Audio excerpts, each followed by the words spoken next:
Welcome back to maths with Neha. So നമ്മളിന്ന് ചെയ്യാൻ പോകുന്നത് എക്സസൈസ് 3.3-ലെ 7 തൊട്ട് 12 വരെയുള്ള ക്വസ്റ്റ്യൻസ് ആണ് ചെയ്യാൻ പോകുന്നത്.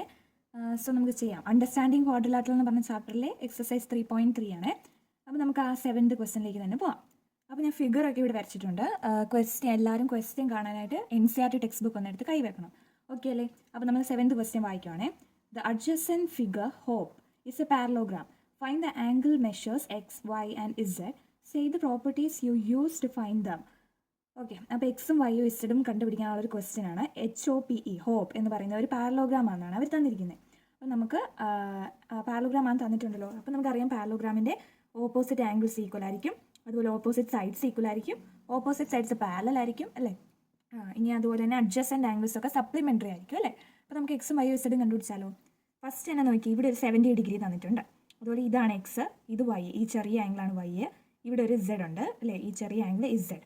ഇനി ഇവിടെ ഒരു 40 ഡിഗ്രിയും തന്നിട്ടുണ്ട്. അപ്പോൾ നമ്മൾ ഇനി എന്ത് കണ്ടുപിടിക്കും? ആദ്യം നമുക്ക് എക്സ് കണ്ടുപിടിക്കാനായിട്ട് അതിൻ്റെ ഓപ്പോസിറ്റ് ആംഗിളായിട്ട് വരുന്നത് ഈ ഒരു ആംഗിൾ അല്ലേ. ഈ ഒരു ആംഗിൾ കണ്ടുപിടിക്കാൻ ഒരു വഴിയുണ്ട്. ഇവിടെ 70 ഡിഗ്രിയാണ് തന്നിട്ടുണ്ട്.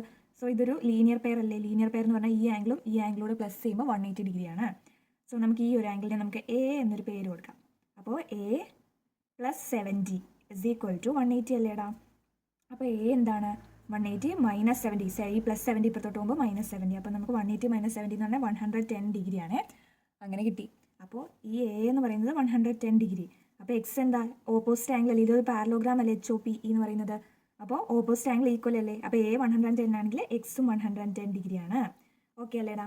ഇനി നമുക്ക് കണ്ടുപിടിക്കാനുള്ളത്, നമ്മൾ നോക്കിയേ, ഞാനൊരു കാര്യം പറയാം. ഈ ഒരു സൈഡ് HE എന്ന് പറയുന്ന സൈഡും OP എന്ന് പറയുന്ന സൈഡും പാരലൽ അല്ലേ. പാരലോഗ്രാം ആകുമ്പോൾ അവർ എന്തായാലും പാരലലാണ്. അതിൻ്റെ സൈഡിൽ കൂടെ വരച്ചിരിക്കുന്ന ലൈൻ അല്ലേടാ ഇത്. ഈ രണ്ട് പാരലൽ ലൈൻസിനെയും ക്രോസ് ചെയ്ത് വരച്ചിരിക്കുന്ന ലൈൻ അല്ലേ ഇത്. അപ്പോൾ ഇത് 70 ആണെങ്കിൽ ഇത് ഫുള്ളായിട്ട് ഈ ഒരു ആംഗിൾ ഫുൾ എന്ന് പറയുന്നത് 70 തന്നെ ആയിരിക്കത്തില്ല. ബിക്കോസ് അവർ കറസ്പോണ്ടിങ് ആംഗിൾസ് അല്ലേ. നമ്മൾ പണ്ടത്തെ ക്ലാസ്സിലൊക്കെ പഠിച്ചിട്ടുണ്ട്. ഇത് രണ്ടും പാരലൽ ലൈൻസ് അവരെ ക്രോസ് ചെയ്ത് ട്രാൻസ്വേഴ്സിൽ പോകുന്നുണ്ട്. സോ അങ്ങനെ ഒരു ഈ ലൈനിനെയാണ് നമ്മൾ ട്രാൻസ്വേഴ്സൽ എന്ന് പറയുന്നത്. അപ്പോൾ അങ്ങനെ ക്രോസ് ചെയ്ത് പോകുമ്പോൾ ഇത് 70 ആണെങ്കിൽ ഈ ആംഗിൾ 70 ആണ്. ഈ ആംഗിൾ എന്ന് പറഞ്ഞാൽ 40 പ്ലസ് ഇസഡ്. ഇത് മൊത്തം കൂടെ. അപ്പോൾ നമുക്ക് 40 plus Z is equal to 70 എന്ന് എഴുതത്തില്ലേ. 40 plus Z is equal to 70. എന്തുകൊണ്ടാണ്? കറസ്പോണ്ടിങ് ആംഗിൾ ആണ്. അപ്പോൾ ഇസഡ് കണ്ടുപിടിക്കാൻ എന്ത് ചെയ്യണം? 70 40 ഇപ്പുറത്തോട്ട് പോകുമ്പോൾ മൈനസ് 40. അപ്പോൾ എത്ര കിട്ടും? 4 5 6 7. ഓക്കെ, 30 ഡിഗ്രിന്ന് കിട്ടും. Z is equal to 30 degree. മനസ്സിലായോടാ? ഇനി നമ്മൾ നോക്കിയേ, ഈ ഒരു EP എന്ന് പറയുന്ന ലൈനും HO എന്ന് പറയുന്ന ലൈനും പാരലൽ അല്ലേടാ. അവർ പാരലോഗ്രാം ആണല്ലോ. അപ്പോൾ അവർ പാരലൽ അല്ലേ. അതിനെ ക്രോസ് ചെയ്ത് പോകുന്ന ഒരു ട്രാൻസ്വേഴ്സൽ അല്ലേ ഈ PH എന്ന് പറയുന്നത്. കണ്ടോ, PH ട്രാൻസ്വേഴ്സൽ അല്ലേ. അപ്പോൾ ഈ ഒരു Y എന്ന് പറയുന്ന ആംഗിളും ഈ 40 എന്ന് പറയുന്ന ആംഗിളും ഈക്വൽ അല്ലേടാ. ബിക്കോസ് അവർ ഓൾട്ടർനേറ്റ് ആംഗിൾസ് അല്ലേ. നമ്മൾ അതും പഠിച്ചിട്ടുണ്ട്. ആ ഓൾട്ടർനേറ്റ് ആംഗിൾസ് ഈക്വൽ ആയിരിക്കും. ഇത് രണ്ടും പാരലൽ ലൈൻസ് ആയതുകൊണ്ട് അവരെ ക്രോസ് ചെയ്തൊരു ലൈൻ പോകുന്നു. ഇത് 40. അപ്പോൾ ഇവിടെയും 40 ആയിരിക്കും. Y എന്ന് പറയുന്നത് 40 ആയിരിക്കും. ബിക്കോസ് അവർ ഓൾട്ടർനേറ്റ് ആംഗിൾസ് ആണേ. മനസ്സിലായോ? ഇങ്ങനെയാണ് നമ്മൾ എക്സും വൈയും ഇസഡും നമ്മൾ കണ്ടുപിടിച്ചു. ഇതല്ലേ ക്വസ്റ്റ്യൻ. നമ്മൾ പ്രോപ്പർട്ടീസ് ഏതൊക്കെ യൂസ് ചെയ്താൽ ഫൈൻഡ് ചെയ്തെന്ന് എഴുതാൻ പറയുമ്പോൾ ഇത് നമ്മളെങ്ങനെയാണ് കണ്ടുപിടിച്ചത്? എ എന്ന് പറയുന്നത് 110 ആയതുകൊണ്ട് എക്സും 110. അപ്പോൾ ഇവിടെ എക്സ് ഇസ് ഈക്വൽ ടു 110 എന്നൊന്നും എടുത്ത് എഴുതണം കേട്ടോ. എന്നിട്ട് opposite angles of a parallelogram are equal എന്ന് എഴുതിയാൽ മതി. അതുപോലെ ഈ ഇസഡ് കണ്ടുപിടിച്ചത് നമ്മൾ 30 കണ്ടുപിടിച്ച കറസ്പോണ്ടിങ് ആംഗിൾസ് ആയതുകൊണ്ട്, Y 40 ആണ് കണ്ടുപിടിച്ച ഓൾട്ടർനേറ്റ് ആംഗിൾസ് ആയതുകൊണ്ട്. ഓക്കെ അല്ലേടാ. ഇനി നമുക്ക് 8th ക്വസ്റ്റ്യനിലേക്ക് പോവാം. 8th ക്വസ്റ്റ്യൻ്റെ first question. അപ്പോൾ നമ്മൾ വായിച്ച് നോക്കിയാൽ 8th ക്വസ്റ്റ്യൻ എന്താണ്? The following figures, guns and runs are parallelograms. Find x and y. Length are in centimeter. അപ്പോൾ നമുക്ക് അവരുടെ ലെങ്ത് ഒക്കെ തന്നിട്ടുണ്ട്. അപ്പോൾ GUNS ഇതൊരു ഫസ്റ്റ് ക്വസ്റ്റ്യൻ എടുക്കുക. GUNS ഇതൊരു പാരലോഗ്രാം ആണ്. പാരലോഗ്രാം ആകുമ്പോൾ നമുക്കറിയാം ഓപ്പോസിറ്റ് സൈഡ്സ് ഒക്കെ ഈക്വൽ അല്ലേടാ. ഈ 26 എന്ന് ഇവിടെ തന്നിരിക്കുന്നത് 26 സെൻറ്റിമീറ്റർ ആണ് SN എന്ന് പറയുന്ന ലൈൻ എന്ന്. അതുപോലെ NU എന്ന് പറയുന്ന ലൈനിൻ്റെ ലെങ്ത് ആണ് 18 സെൻറ്റിമീറ്റർ ആണ്. ഓക്കെ ആണല്ലോ. അതുപോലെ GU 3y മൈനസ് 1 സെൻറ്റിമീറ്റർ ആണ്. GS 3x സെൻറ്റിമീറ്റർ ആണ്. ഇവിടുന്ന് നമുക്ക് എക്സും വൈയും കണ്ടുപിടിക്കണം. എങ്ങനെ കണ്ടുപിടിക്കും? ആദ്യം നമുക്കൊരു കാര്യം അറിയാം. ഓപ്പോസിറ്റ് സൈഡ്സ് ഈക്വൽ അല്ലേ. ഇത് പാരലോഗ്രാം ആണ് അവർ തന്നെ പറഞ്ഞിട്ടുണ്ട്. അപ്പോൾ ഓപ്പോസിറ്റ് സൈഡ്സിന് ലെങ്ത് ഈക്വൽ അല്ലേ. അപ്പോൾ ഈ 3xും 18 തന്നെയല്ലേ. 3x എന്ന് പറയുന്നത് 18 ആയിട്ട് വരത്തില്ലേ. അപ്പോൾ 3x ഇസ് ഈക്വൽ ടു 18 എന്ന് നമുക്ക് എഴുതത്തില്ലേ. 3x is equal to 18. അങ്ങനെയാണ് 18 കണ്ടുപിടിക്കാൻ, എക്സ് കണ്ടുപിടിക്കാൻ എന്ത് ചെയ്യണം? x is equal to 18 3 into x അല്ലേ. അപ്പോൾ 3 ഡിവൈഡഡ് ബൈ ആവത്തില്ലേ ഇപ്പുറത്തോട്ട് പോകുമ്പോൾ. അങ്ങനെ 18 ഡിവൈഡഡ് ബൈ 3 എന്ന് കിട്ടി. 3 ഇൻറ്റു 6 അല്ലേടാ 18. അപ്പോൾ എക്സ് 6 ആണ് കിട്ടിയല്ലേ. മനസ്സിലാവുന്നുണ്ടോ? X is equal to 6. Okay, ഇനി നമുക്ക് Y കണ്ടുപിടിക്കാൻ ഇങ്ങനെ തന്നെയാണ്. SN എന്ന് പറഞ്ഞാൽ 26 ആണ്. അപ്പോൾ GU എന്ന് പറഞ്ഞാൽ 3y മൈനസ് 1. ഇവർ രണ്ടും ഈക്വൽ അല്ലേടാ. പാരലോഗ്രാമിൻ്റെ ഓപ്പോസിറ്റ് സൈഡ്സ് ഈക്വൽ അല്ലേ. അപ്പോൾ നമുക്ക് 3y minus 1 is equal to 26 എന്ന് എഴുതത്തില്ലേ? അപ്പോൾ നമുക്ക് 3y ഇസ് ഈക്വൽ ടു 26 -1 ഇപ്പുറത്തോട്ട് പോകുമ്പോൾ +1 ആവും അല്ലേ? അപ്പോൾ നമുക്ക് 26 + 1 27. അപ്പോൾ 3y എന്ന് പറയുന്നത് 27 കിട്ടി. അപ്പോൾ y എന്ന് പറയുന്നത് 27 ഡിവൈഡഡ് ബൈ 3 ആവത്തില്ലേ? ഇത് 3y 3 × y അല്ലേ? 3 അപ്പോൾ ഡിവിഷൻ ആവും അല്ലേ? 27 ഡിവൈഡ് ബൈ 3 9. അപ്പോൾ y കിട്ടി 9, x 6. അങ്ങനെയാണ് നമ്മൾ കണ്ടുപിടിക്കേണ്ടത്. ഇനി നമ്മൾ നോക്കിയേ, അടുത്ത ക്വസ്റ്റ്യൻ ആണ്. അടുത്ത ക്വസ്റ്റ്യൻ്റെ എക്സും വൈയും കണ്ടുപിടിക്കണം. അപ്പോൾ ഇവിടെ എന്താ ഒരു പ്രോപ്പർട്ടി നമ്മൾ യൂസ് ചെയ്യേണ്ടത്? നമുക്കറിയാം പാരലോഗ്രാമിൻ്റെ ഡയഗണൽസ് ബൈസെക്ട് ചെയ്യും അല്ലേ? ബൈസെക്ട് ചെയ്യുമെന്ന് പറഞ്ഞാൽ അവിടെ എന്താ അർത്ഥം? ഈ ഒരു ലെങ്തും ഈ ഒരു ലെങ്തും ഈ ഒരു ലെങ്തും ഈ ഒരു ലെങ്തും അങ്ങനെ വരുന്നത്. അതായത് ഈ ഒരു ലെങ്തും ഈ ഒരു ലെങ്തും ഈക്വൽ ആയിരിക്കും. അതുപോലെ ഈ ഒരു ലെങ്തും ഈ ഒരു ലെങ്തും ഈക്വൽ ആയിരിക്കും. മനസ്സിലാവുന്നുണ്ടോ? ബൈസെക്ട് ചെയ്യുമെന്നാണ് പറയുന്നത്. അവർ വെറും ഡയഗണൽസ് ബൈസെക്ട് ഈച്ച് അതർന്നേ ഉള്ളൂ, പെർപെൻഡിക്കുലർ ബൈസെക്ടർ അല്ല കേട്ടോ. പാരലോഗ്രാം ഒരിക്കലും ഒരു പെർപെൻഡിക്കുലർ ബൈസെക്ടർ അല്ല.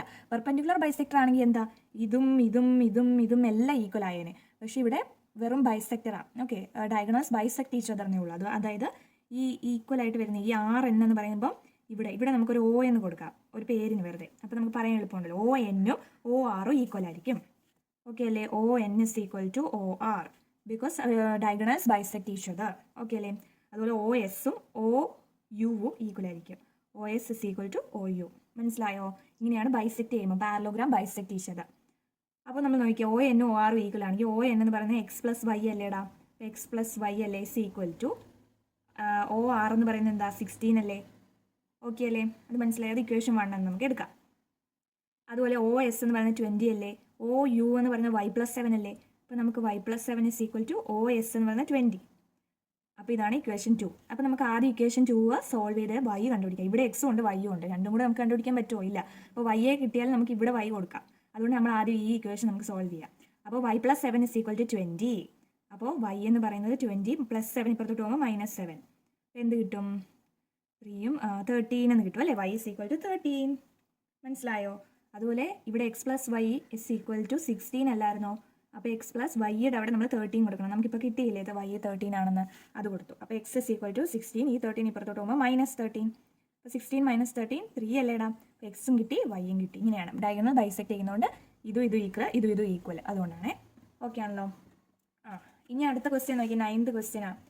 In the above figure, both risk and clue are parallelograms. Find the value of x. അപ്പോൾ അതിൻ്റെ ഫിഗർ ഞാൻ വരച്ച് വെച്ചിട്ടുണ്ട്. ഓക്കെ അല്ലേ? അപ്പോൾ നമുക്ക് അതും കൂടെ ചെയ്യാം. അപ്പോൾ ആ ഫിഗറൊക്കെ ഇവിടെ നിങ്ങൾക്ക് കാണാൻ പറ്റുന്നുണ്ടോ ഞാൻ വരച്ചേക്കുന്നത്? അല്ലെങ്കിൽ നിങ്ങൾ ടെക്സ്റ്റ് ചെയ്ത് നോക്കുക. ഓക്കെ അല്ലേ? അപ്പോൾ ഇൻ ദ ഫിഗർ ഇത് രണ്ടും പാരലോഗ്രാം ആണെന്ന്. റിസ്ക് എന്ന് പറയുന്നത് ഏതാണ്? RISK. ഇതൊരു പാരലോഗ്രാം അല്ലേടാ?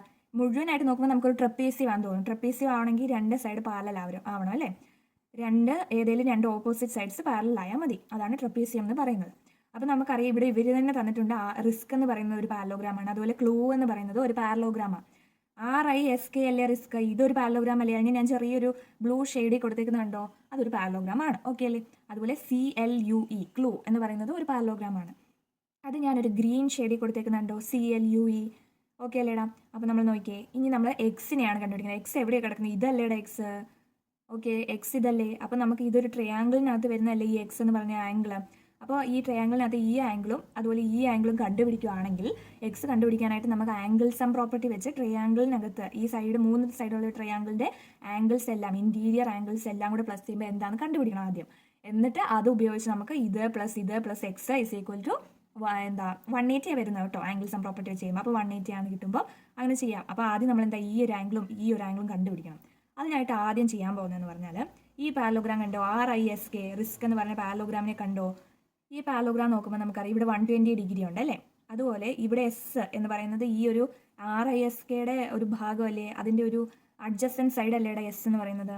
ഈ എസ് എന്ന് പറയുന്ന ആംഗിൾ. ഓക്കെ അല്ലേ? അപ്പോൾ നമുക്കറിയാം adjacent angles of a parallelogram R supplementary. അതായത് 120 പ്ലസ് എസ് എന്ന് പറഞ്ഞ ആംഗിൾ എന്ന് പറയുന്നത് 180 ആണ്. അപ്പോൾ നമുക്ക് ഈ എസ് ആംഗിളിനെ കണ്ടുപിടിക്കാം അല്ലേ? 120 plus angle S is equal to 180. Adjacent angles supplementary ആയതുകൊണ്ട്. ഓക്കെ അല്ലേ? അപ്പോൾ ആംഗിൾ എസ് കിട്ടാൻ എന്ത് ചെയ്യണം? 120 ഇപ്പുറത്തോട്ട് വരുമ്പോൾ -120. അപ്പോൾ നമുക്ക് ആംഗിൾ എസ് 60 ആണ് കിട്ടി. ഓക്കെ അല്ലേടാ? 60 ആണ് കിട്ടി. അതുപോലെ ഇനി ഈ ആംഗിൾ കണ്ടുപിടിക്കണം. ഈ ആംഗിൾ കണ്ടുപിടിക്കാൻ ഈ ഒരു പാരലോഗ്രാമിനെ നമ്മൾ നോക്കിയാൽ CLUE എന്ന് പറയുന്ന പാരലോഗ്രാമിൻ്റെ ഇവിടെ 70 ഡിഗ്രി ആണ് തന്നിട്ടുണ്ട്. അപ്പോൾ ഓപ്പോസിറ്റ് ആംഗിൾ അല്ലേടാ ഇത് E എന്ന് പറയുന്നത്? ഈ ഒരു പാരലോഗ്രാമിൻ്റെ ഈ ഒരു കുഞ്ഞു കഷ്ണം മാത്രം നിങ്ങൾ നോക്കുക, CLUE എന്ന് പറയുന്നത്. അപ്പോൾ ഇവിടെ എല്ലാ ആംഗിൾ എന്ന് പറഞ്ഞാൽ 70 ഡിഗ്രി ആണെങ്കിൽ അതിൻ്റെ ഓപ്പോസിറ്റ് ആംഗിൾ അല്ലേ E എന്ന് പറയുന്നത്? അപ്പോൾ അത് 70 അല്ലേ. Opposite angles of a parallelogram are equal എന്ന് നമ്മളൊരു പ്രോപ്പർട്ടി പഠിച്ചിട്ടുണ്ട് അല്ലേ. സോ നമുക്ക് എന്ന് പറയുന്നത് ആംഗിൾ എന്ന് പറയുന്നത് 70 ആണ്. Opposite angles of a parallelogram are equal. ആ റീസൺ ഒക്കെ നിങ്ങൾ എഴുതണം കേട്ടോ എക്സാമിന് എഴുതുമ്പോൾ. അപ്പം നമുക്ക് ഇവിടെ എഴുതി വെക്കാം. ഇവിടെ ഒരു 70 ഡിഗ്രി എന്ന് പറഞ്ഞാൽ എസ് എന്ന് പറയുന്നത് 60 ഡിഗ്രി അല്ലേ കിട്ടിയേ. ഇനി നമുക്ക് ആംഗിൾ സം പ്രോപ്പർട്ടി വെച്ച് ഇതൊരു ട്രയാങ്കിൾ അല്ലേ. അപ്പം സൈഡ് നമ്പർ ഓഫ് സൈഡ് 3 അല്ലേ. അപ്പോൾ ആംഗിൾ സം പ്രോപ്പർട്ടി യൂസ് ചെയ്യാം. ആംഗിൾ സം പ്രോപ്പർട്ടി n-2 × 180 അല്ലേ. n എന്ന് പറയുന്നത് 3 സൈഡ് അല്ലേ, അതുകൊണ്ട് 3 അല്ലേ ഇവിടെ. അപ്പോൾ 3 - 2 × 180 ചെയ്യാം. 3 - 2 1 ആണ്. 1 × 180 = 180 അല്ലേടാ. അപ്പോൾ നമുക്കറിയാം ഇതിൻ്റെ അകത്തെ എല്ലാ ആംഗിളൂടെ കൂട്ടുമ്പോൾ 180 കിട്ടണം. അതാണ്. അപ്പോൾ ആദ്യത്തെ 70 + 60 + x അല്ലേടാ = 180. അപ്പോൾ 70 + 60 എത്രയാണ്? 130 + x = 180. x എന്ന് പറയുന്നത് 180. ഈ 130 ഇപ്പുറത്തോട്ട് പോകുമ്പോൾ -130. 180 - 130 എത്രയാണ്? 50 അല്ലേ. അങ്ങനെ നമുക്ക് x കിട്ടിയില്ലേ, 50 കിട്ടി. ഓക്കെ ആണോ? ഇത്രയേ ഉള്ളൂ ഈ ക്വസ്റ്റ്യൻ. ഇനി നമുക്ക് 10th ക്വസ്റ്റ്യനിലേക്ക് പോവാം. 10th ക്വസ്റ്റ്യൻ ആദ്യം ഒന്ന് വായിക്കണം. Explain how this figure is A trapezium which of its 2 sides R parallel. Okay അല്ലേ. എങ്ങനെയാണ് ഇതൊരു ട്രപ്പീസിയം ആവുന്നത്? നമുക്ക് ട്രപ്പീസിയം നമുക്ക് എന്താണെന്ന് അറിയാം അല്ലേ. ട്രപ്പീസിയം എന്ന് പറയുന്നത് ഏതെങ്കിലും 2 സൈഡ്സ്, അതായത് ഓപ്പോസിറ്റ് ആയിട്ടുള്ള ഏതെങ്കിലും 2 സൈഡ് പാരലൽ ആവണം. അതുപോലെ തന്നെ ഇതിൻ്റെ അഡ്ജസ്റ്റൻ്റ് ആംഗിൾ, അതായത് പാരലൽ ആയിട്ട് വരുന്നതിൻ്റെ തുമ്പത്തുള്ള 2 ആംഗിൾസ്. ഇപ്പോൾ ഇവിടെ 80 100 പ്ലസ് ചെയ്യുമ്പോൾ നമുക്ക് 180 കിട്ടണം. അങ്ങനെ സപ്ലിമെൻ്ററി ആയിരിക്കണം, എന്നാലേ ഉള്ളൂ അത് ട്രപ്പീസിയം ആണെന്ന് പറയാൻ പറ്റും. അതുപോലെ ഇവിടെ ആംഗിൾ എന്നും ആംഗിൾ കെയും ഇത് കണ്ടോ, ഇത് രണ്ടും അല്ലേ പാരലൽ ലൈൻസ്. കാണുമ്പോഴേ നമുക്കറിയാം അല്ലേ, എന്നും കെയിലും ആണ് പാരലൽ ലൈൻസ്. അപ്പോൾ നമുക്ക് ആംഗിൾ എന്നും ആംഗിൾ കെയും കൂടെ പ്ലസ് ചെയ്ത് എഴുതുമ്പോൾ 180 കിട്ടുമെന്ന് നോക്കിയാൽ മതി. അതുപോലെ ആംഗിൾ എമ്മും ആംഗിൾ എല്ലും കൂടെ പ്ലസ് ചെയ്യുമ്പോൾ 180 കിട്ടണം. അങ്ങനെയാണ് പ്രോപ്പർട്ടി. അപ്പോൾ ഇവിടുത്തെ ഒരു ട്രപ്പീസിയം ആണെന്ന് നമുക്ക് പ്രൂവ് ചെയ്യണം. അപ്പോൾ നമ്മൾ എന്ത് ചെയ്യണം? നമുക്ക് ഇത് നോക്കിയാൽ പോരെ, ഇവിടെ ഒരു 100 ഡിഗ്രിയും ഇവിടെ 80 ഡിഗ്രിയും തന്നിട്ടുണ്ട്. അപ്പോൾ ഇത് രണ്ടും കൂടെ പ്ലസ് ചെയ്യുമ്പോഴത്തേനും 180 കിട്ടുമെന്ന് നോക്കിയാൽ പോരെ. അപ്പോൾ നമുക്ക് ട്രപ്പീസിയം എന്ന് പറയത്തില്ലേ. അപ്പോൾ ആംഗിൾ എം + ആംഗിൾ എൽ = 180. 180 ആവണം, അതിപ്പോൾ എഴുതണ്ട. അപ്പം ആംഗിൾ എം എത്രയാണ്? 100 അല്ലേ. പ്ലസ് ആംഗിൾ എൽ എത്രയാണ്? 80 അല്ലേ. ഇത് രണ്ടും കൂടെ പ്ലസ് ചെയ്യുമ്പോൾ എന്താ കിട്ടുക? 180 അല്ലേടാ. 180 കിട്ടിയില്ലേ. അപ്പോൾ നമുക്ക് എഴുതാം interior angles on the same side of A transversal is supplementary. അതായത് ഇപ്പം നമ്മൾ നോക്കിയാൽ ഇതൊരു പാരലൽ ലൈൻ, അതുപോലെ ഇതും ഒരു പാരലൽ ലൈൻ. 2 പാരലൽ ലൈൻസിനെ ക്രോസ് ചെയ്ത് ഇവിടെ ഒരു ട്രാൻസ്വേഴ്സൽ ആയിട്ടല്ലേ ഈ ML എന്ന് പറഞ്ഞ ലൈൻ ആക്ട് ചെയ്യുന്നത്. അതുപോലെ NKയും ഒരു ട്രാൻസ്വേഴ്സലാണ്. പക്ഷേ ഇവിടുത്തെ ആംഗിൾസിൻ്റെ മെഷർ അല്ലേ നമുക്ക് തന്നിട്ടുള്ളൂ. അപ്പോൾ നമ്മൾ അങ്ങനെ ചെയ്യണം. അപ്പോൾ ആ ട്രാൻസ്വേഴ്സൽ കടന്നു പോകുമ്പോൾ നമുക്കറിയാം ഇത് കറസ്പോണ്ടിങ് ആംഗിൾസ് അല്ല, ഇന്റീരിയർ ആംഗിൾസ് ഓഫ് എ ട്രാൻസ്വേഴ്സലിനകത്തുള്ള ആംഗിൾസ് രണ്ടും കൂടെ പ്ലസ് ചെയ്യുമ്പോൾ 180 ആയിരിക്കണം. അപ്പോൾ നമ്മൾ അങ്ങനെയാണ് റീസൺ എഴുതേണ്ടത്. നമുക്ക് 180 കിട്ടിയല്ലോ ഇവർ രണ്ടുപേരും കൂടെ ചെയ്തപ്പോൾ. അപ്പോൾ നമ്മൾ റീസൺ എഴുതുമ്പോൾ ഇങ്ങനെ എഴുതണം. Interior angles on the same side of a transversal എന്ന് പറഞ്ഞാൽ എന്താ? ഈ ലൈന് ആർ സപ്ലിമെൻ്ററി. ഓക്കെ, ഇങ്ങനെ എഴുതിയാൽ നിങ്ങൾക്ക് മാർക്ക് എന്തായാലും കിട്ടും കേട്ടോ. ഓക്കെ അല്ലേ. ഇനി നമ്മളോട് ചോദിച്ചിട്ടുണ്ട്, അപ്പം നമുക്ക് എഴുതാൻ പറ്റും ഈ KLMN എന്ന് പറയുന്ന ഒരു ട്രപ്പീസിയമാണ്. KLMN is A trapezium. Okay അല്ലേടാ. ഇനി നമ്മളോട് ചോദിച്ചിട്ടുണ്ട് which of its 2 sides R parallel എന്ന്. ഇവിടെ ഏതൊക്കെയാണ് പാരലൽ? NMഉം KLഉം. അപ്പോൾ NM and KL R parallel എന്ന് എഴുതിയാൽ മതി കേട്ടോ. ഓക്കെ അല്ലേടാ. ഇനി നമുക്ക് 11th ക്വസ്റ്റിനിലേക്ക് പോവാം. Find M of angle C എന്ന് എഴുതിക്കുന്നുണ്ടോ. ഒരു ചെറിയ M എന്ന് പറഞ്ഞാൽ മെഷർ ഓഫ് ആംഗിൾ സി എന്നാണ്. ആംഗിൾ സിയുടെ മെഷർ എത്രയാണെന്ന് നമ്മൾ കണ്ടുപിടിക്കണം.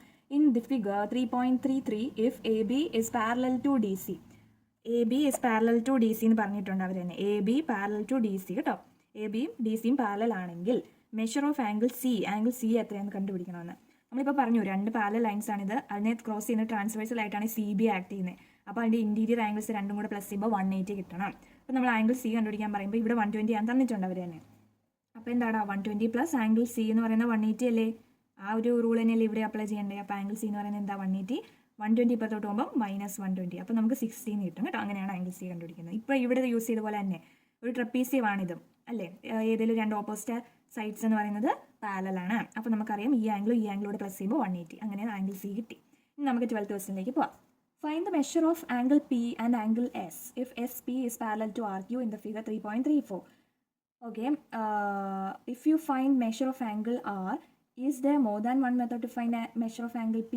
അപ്പോൾ നമ്മൾ നോക്കാം. മെഷർ ഓഫ് ആംഗിൾ പിയും എസ്സും കണ്ടുപിടിക്കണം അല്ലേ. ഇവിടെ കണ്ടോ P ഇതാണ്, S ഇതാണ്. പിയും എസ്സും കണ്ടുപിടിക്കണം. ഇത് നോക്കിയേ, PSഉം QRും പാരലാണ്, അല്ലെ SPയും RQവും പാരലാണ്. ഇവർ തന്നെ തന്നിട്ടുണ്ട്. അപ്പോൾ നമ്മൾ നോക്കിയേ ഈ SPയും RQവും പാരലാണ്. പാരലാകുമ്പോൾ നമുക്കറിയാം ഇതൊരു ട്രപ്പീസിയമാണ് അല്ലേ, ഒരു പെയർ ഓഫ് ഓപ്പോസിറ്റ് സൈഡ്സ് പാരലാണ്, അവരൊരു ട്രപ്പീസിയമാണ്. അപ്പോൾ നമ്മൾ എസ്സും ബിയും കണ്ടുപിടിക്കാൻ എന്ത് ചെയ്യണം? നമുക്കറിയാം ഇതും ഇതും അല്ലേടാ പാരലൽ, അപ്പോൾ അവരെ ക്രോസ് ചെയ്യുന്ന ഒരു ലൈൻ അല്ലേടാ ഇത്, അല്ലേ? അപ്പോൾ ഈ ഇൻറ്റീരിയർ ആംഗിൾസ് രണ്ടും കൂടെ പ്ലസ് ചെയ്യുമ്പോൾ 180 കിട്ടണ്ടേ? അപ്പോൾ എസ് കണ്ടുപിടിക്കാൻ 6 നമുക്കറിയാം. ഇങ്ങനെ ഒരു സിമ്പിൾ ഇട്ട് എന്താ, അത് 90 ഡിഗ്രി ആണല്ലേടാ അർത്ഥം. അപ്പോൾ നമുക്ക് ഇതും ഇതുകൂടെ പ്ലസ് ചെയ്യുമ്പോൾ 180 കിട്ടണ്ടേ? അപ്പോൾ ആംഗിൾ എസ് പ്ലസ് 90 = 180 എന്ന് എഴുതിയാൽ പോരെ. അപ്പോൾ ആംഗിൾ എസ് കിട്ടത്തില്ലേ? 180, 90 ഇപ്പുറത്തോട്ട് പോകുമ്പോൾ -90, 180 - 90 90 ഡിഗ്രി. അങ്ങനെ ആംഗിൾ എസ് കിട്ടി 90 ഡിഗ്രി. മനസ്സിലായോ? അതുപോലെ ഇനിയിപ്പോൾ ഇത് നോക്കിയേ, 130 ആണ് ഇവിടെ. അപ്പോൾ ഇതൊരു എസ് പി എന്ന് പറയുന്നത് പാരലൽ ടു ആർ ക്യൂ അല്ലേ, അപ്പോൾ ഇത് ക്രോസ് ചെയ്യുന്ന ട്രാൻസ്വേഴ്സൽ അല്ലേ ഈ പി ക്യൂ അല്ലേടാ, പി ക്യൂ ഒരു ട്രാൻസ്വേഴ്സൽ അല്ലേ. അപ്പോൾ നമുക്ക് എന്ത് ചെയ്യാം? ഈ 130 എന്ന് തന്നിട്ടുണ്ട് ഇവിടെ അല്ലേ, 130 ആംഗിൾ പിയും കൂടെ ചെയ്യുമ്പോൾ 180 കിട്ടണം. അപ്പോൾ നമുക്ക് അങ്ങനെ ചെയ്യാം, 130 പ്ലസ് ആംഗിൾ പി അല്ലേ ഇനി കണ്ടുപിടിക്കേണ്ടേ, = 180. ആംഗിൾ പി എന്ന് പറയുന്നത് 180 - 130. അപ്പോൾ നമുക്ക് 50 ഡിഗ്രി എന്നല്ലേ കിട്ടുന്നത്. 50 ഡിഗ്രി കിട്ടിയോ എല്ലാവർക്കും? 50 എന്നല്ലേ കിട്ടുന്നത്? നോക്കട്ടെ, ഒന്നുകൂടി നോക്കട്ടെ. 1 3 5 6 7 8 50 ഡിഗ്രി എന്നാണ് കിട്ടുന്നത്. അപ്പോൾ ആംഗിൾ പിയും കിട്ടി. എല്ലാവരും സെറ്റായില്ലേ? അപ്പോൾ അങ്ങനെയാണ് നമ്മൾ കണ്ടുപിടിക്കേണ്ടത്. മനസ്സിലായോ? ആംഗിൾ പിയും ആംഗിൾ എസ്സും നമ്മൾ ഇങ്ങനത്തെ മെത്തേഡ് വെച്ച് കണ്ടുപിടിച്ചു. അത്രയേ ഉള്ളൂ ഇന്നത്തെ ക്വസ്റ്റ്യൻസ്. അപ്പോൾ എല്ലാവർക്കും വീഡിയോ ഇഷ്ടമായെന്ന് വിചാരിക്കുന്നു. ഇഷ്ടമായ എല്ലാവരും ലൈക്ക് ചെയ്യണം, അതുപോലെ കമൻറ്റ് ചെയ്യണം, സബ്സ്ക്രൈബ് ചെയ്യണം, പിന്നെ നിങ്ങളുടെ ഫ്രണ്ട്സിനൊക്കെ ഷെയർ ചെയ്ത് കൊടുക്കണേ. അപ്പോൾ ഓക്കെ, ബൈ.